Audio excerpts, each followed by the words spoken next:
Oh, yeah. I do all that with other people. Like whatever, I don't really care. Like I double dip. Okay.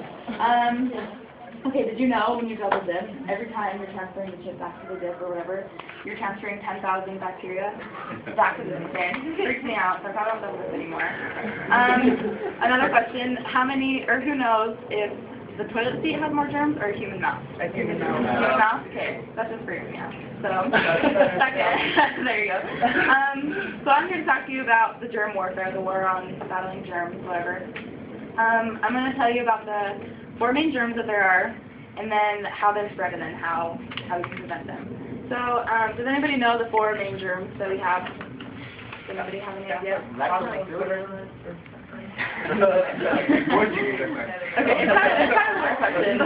So the 4 that I'm going to talk about is bacteria first, and then second, viruses, and then fungus, and then protozoa. So those are the 4 I'm going to talk about.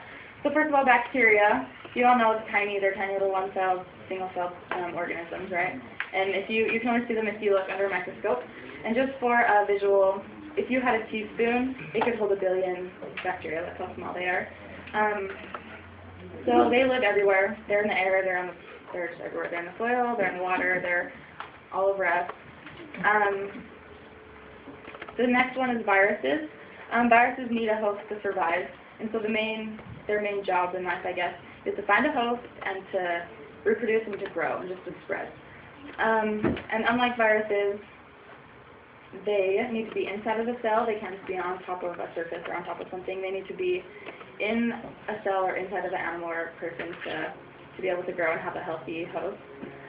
Fungus is the third one. They're kind of, like you see them, there's like mushrooms or like the little fungus growing. And they are kind of plant-like, but they're not considered plant-like because they can't get nutrients from the grass, or I mean from the water and the soil and the sun. They have to get nutrients from like a living source. They have to, from plants or animals. And then fourth is protozoa. And protozoas are found in bodies of water, so like oceans and ponds and creeks and lakes. And there's over 20,000 different types of protozoa.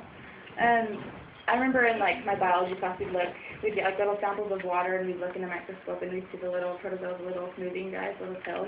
Those are what the protozoa are. So you can see them in a microscope too. They're really small, just like bacteria.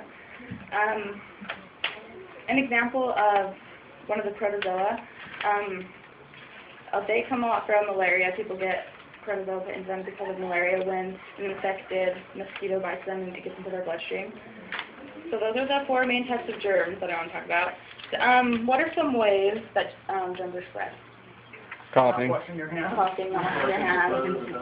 Yeah, kissing. Right. Okay, so any other ideas? Okay.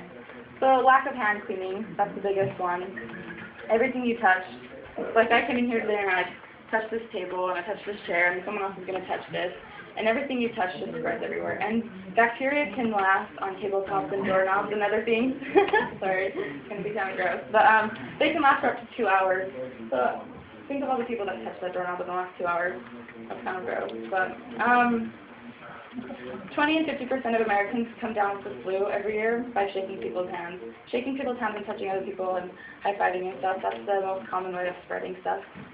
On average, every person touches 30 objects an hour. So that just kind of gives you a visual of how much you spread in an hour. How do we prevent germs? What are some ways we can prevent? Hand sanitizer. Hand sanitizer. Everyone, wash our hands. Good.